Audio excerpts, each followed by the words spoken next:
Hello everyone, welcome back to the Tech Integration Workshop here at schooltechnology.org. My name is Brad Flickinger and welcome to Step 10, which is Continual Professional Development.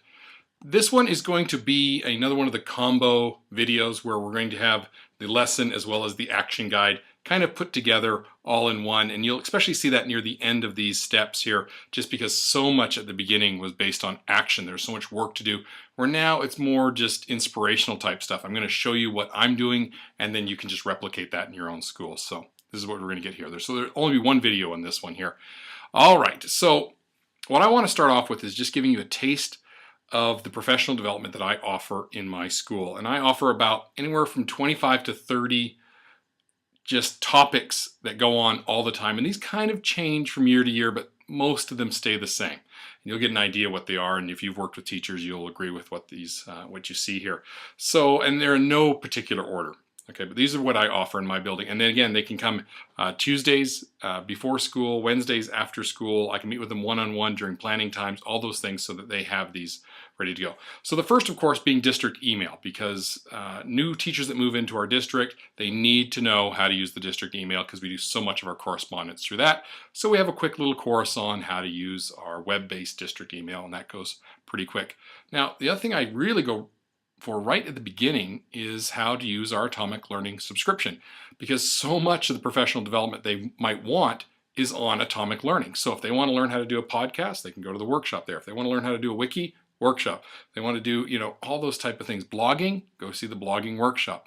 So it just saves up so much of my time that I don't have to sit there and meet one-on-one with all these teachers to cover the same subject. Now, there are some things that obviously are not covered by the Atomic Learning subscription, like my district email. So I have to do that one-on-one. And other things, though, I send them right into here, especially the how to find an answer to a tech question so that they can solve their own problems very quickly and easily. So that works out great that way.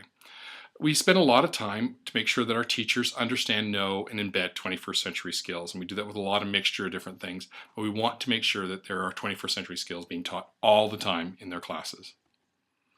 We spend time on making sure that they have a nice classroom website that's informative and fresh and current and not getting stale. We want it always to be updated all the time. So we work on what a classroom website should be, as well as being able to use Google Docs. For most of this, I send them right back into Atomic Learning, but there are a few things that are particular to our building on how we share things within our Google Docs. And they need to know how to get in, use it, share it, print it, all those type of things. And that's what we cover in a couple quick lessons. We have smartboards in our classrooms, so they're a type of interactive whiteboard. And so, of course, they need to know how to use the technology that comes in their classroom. So we have some smartboard basics as well as advanced things, so how to really use their interactive whiteboard effectively in their classroom. We really like using Google Earth at our school, so anyone new coming into our building who doesn't understand how to use Google Earth, we give them a nice little refresher course on this, and again then send them back into Atomic Learning for some more particular how to use it in the classroom, how to use Google Earth that way. Using ePals. Now, we love it when our classrooms connect with other classrooms all across the country and all across the world, and they can Skype to each other and just exchange emails, comment on each other's blogs. And so teachers need to know how to get into ePals, how to search for another classroom, and how to communicate using the ePals platform. Now, again, every one of our classrooms comes with a document camera, so teachers have got to know how to use their document camera in their classroom. And it's funny because when people first come in and they maybe have not used a document camera before, a new teacher, they're like, oh, do I really want to have this? And then you check back in 2 months later after they've been trained and they're like, oh no, this is the best thing I've ever had in my classroom. They just love document cameras. And also our classrooms come with a sound system that have both a wireless mic and then a lanyard mic that goes on them, and they need to know how to use that system effectively so that when they play a video off their computer that it plays through the whole sound system, or put a DVD in, it plays through it, as well as the microphones in the room. So they need to have an understanding of that. And then also we share what we think are the best websites for, depending on what grade you're talking about or what subject, but math websites, social studies, if you're studying all about Columbus, well, here's a great website. And so we keep track of that on a social bookmarking type website so that we all know and share what the best websites are. So we don't have to reinvent the wheel every time we start taking on a subject every year.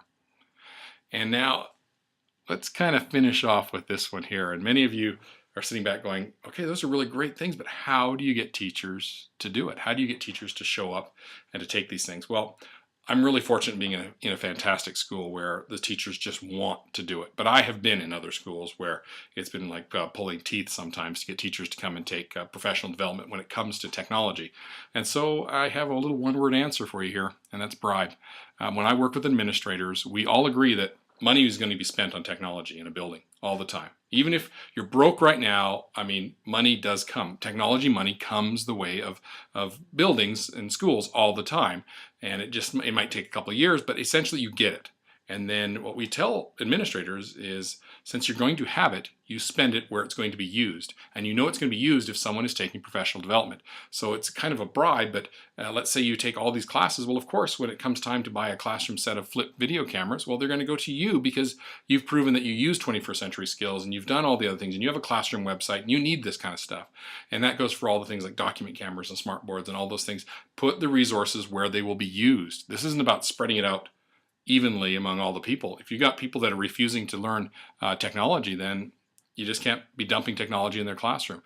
And I'd rather use a carrot than a stick. See, so it's just great that when administrators come in and they already plan for the future and they know that they want to get, let's say, a digital camera for every classroom so they can do that. And then they might say, okay, once you've built your classroom website and that's up and running and you've had it going for 3 months and I can see that your blog is always up to date, then you will get a digital camera because then you can use it to add more photos to your classroom website. So make sure the bribes tie in with what you want to do there. So I wish there was an easier way that I could do it for you, but that's how I've done it in the past. So that's kind of a review of the continual professional development that goes on in my building week after week, month after month during the school year, so that they're always staying on top of this. And they might take a course like on Google Docs with me in the beginning of the year, and then they might again take a couple refresher classes on atomic learning just before they need to teach a lesson, those kind of things. So it really is interesting to see how it all comes together.